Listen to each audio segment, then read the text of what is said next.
Hello dear students, hope you all are fine. So today we will start with second topic of first unit, that is oogenesis. What is oogenesis? The process of formation of haploid ovum from diploid egg mother cell for sexual reproduction is known as oogenesis. The process of oogenesis occurs in the ovary. So this is the TS of the ovary, which shows that this ovary is made up of connective tissue. This connective tissue is known as stroma, and it's lined externally by means of germinal epithelium. Just outside the germinal epithelium, so this green layer is the germinal epithelium. Outside it is a layer of visceral peritoneum. So germinal epithelium contains egg mother cell, which produces mature ova through different stages. We will study these different stages separately. So this is simply section of ovary showing process of oogenesis. How the process of oogenesis takes place? There are three stages of oogenesis. That is, just like spermatogenesis, proliferative phase, growth and differentiation phase, and maturation phase. But these phases, they are slightly different from the process of spermatogenesis. That will be clear to you. Now first is proliferative phase. In proliferative phase, the egg mother cell, which is diploid, it undergoes mitosis, producing diploid daughter cells known as oogonia. One oogonium from this group enters into growth and differentiation phase. So here again it differs from spermatogenesis, where all the spermatogonia, they can mature into sperms. So one oogonium from this group enters into growth and differentiation phase. So it enlarges in size and it attains a size which is 100 to 1000 times larger than the oogonium. Growth and differentiation phase is highly elaborate in case of oogenesis, and we will study it separately just now. Then in maturation phase, primary oocyte undergoes meiosis, which is divided into meiosis 1 and meiosis 2. In meiosis 1, which is a reductional division, primary oocyte produces two unequal cells because cytokinesis is highly incomplete. Cytokinesis means division of cytoplasm.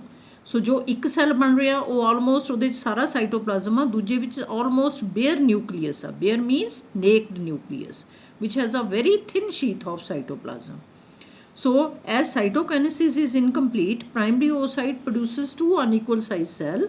Both of these, they are haploid. One is the secondary oocyte, second is the first polar body.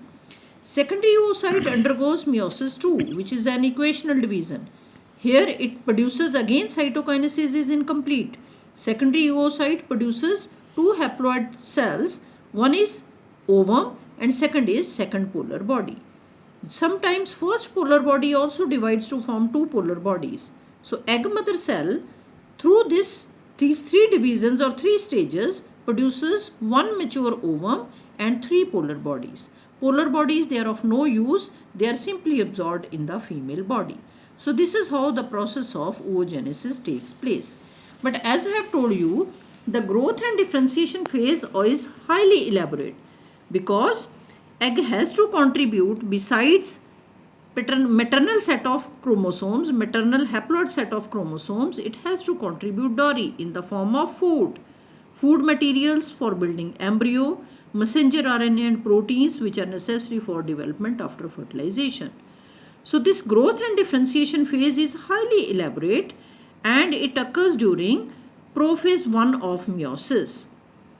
As I have told you, this is a very long phase. Here I will tell you, simply code you an example. In case of human female,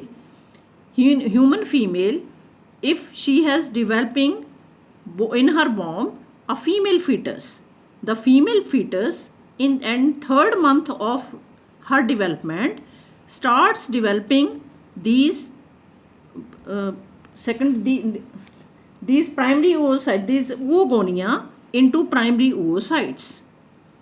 Start developing the this oogonium into primary oocyte, and by the time she is born, female baby is born, her both the ovaries contain 4 lakh primary oocytes. And when she attains sexual maturity, then starts the maturation phase and every month one primary oocyte matures into ovum. So that's how it is a highly elaborate phase. So now we are studying different stages of development of Graafian follicle. So egg mother cell which is present in the germinal epithelium, by mitosis it produces oogonia. As I have told you, one oogonium out of this group enters into growth and differentiation phase. So it is known as primary oocyte. Remaining oogonia lose the potential to grow into primary oocyte and they form a layer around the primary oocyte which is known as follicular epithelium, and this complete structure is known as the primary follicle. Now just see, within the oocyte and follicular epithelium a space develops and sulfated glycoproteins they are synthesized in this space. This layer is known as zona pellucida. Now as the primary oocyte has to store large amount of nutrients, it has to synthesize yolk. So for this, interdigitating processes they arise from the surface of primary oocyte as well as from the follicular epithelium, so as to exchange materials between follicular epithelium and the primary oocyte. So this part is known as corona radiata. So this zona pellucida becomes radially striated due to development of these interdigitating processes, and it is known as corona radiata. So that's why I have written as CA and CB to make it clear. Now what happens? Follicular epithelium becomes many layered. Here we have shown it is many layered. Outermost layer is theca externa, inner layers they are theca interna.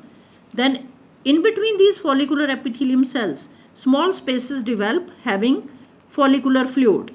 These small spaces they later on fuse to form a large cavity which is known as antrum. So follicle with this antrum is known as Graafian follicle. Follicle with antrum is known as Graafian follicle. In mature Graafian follicle, few layers of follicular epithelium cover the primary oocyte. This is known as discus proligerus. And some cells they form a stalk which connects the discus proligerus with the outer follicular layer. This part is known as germ hill or cumulus oophorus. These are two important terms I have written at the end also. So here you should understand that in a mature Graafian follicle, due to development of antrum, there are few layers of follicular cells outside the primary oocyte. This is known as discus proligerus, and a stalk of follicular cells connects the discus proligerus with the outer follicular epithelium. This is known as cumulus oophorus. We will continue it.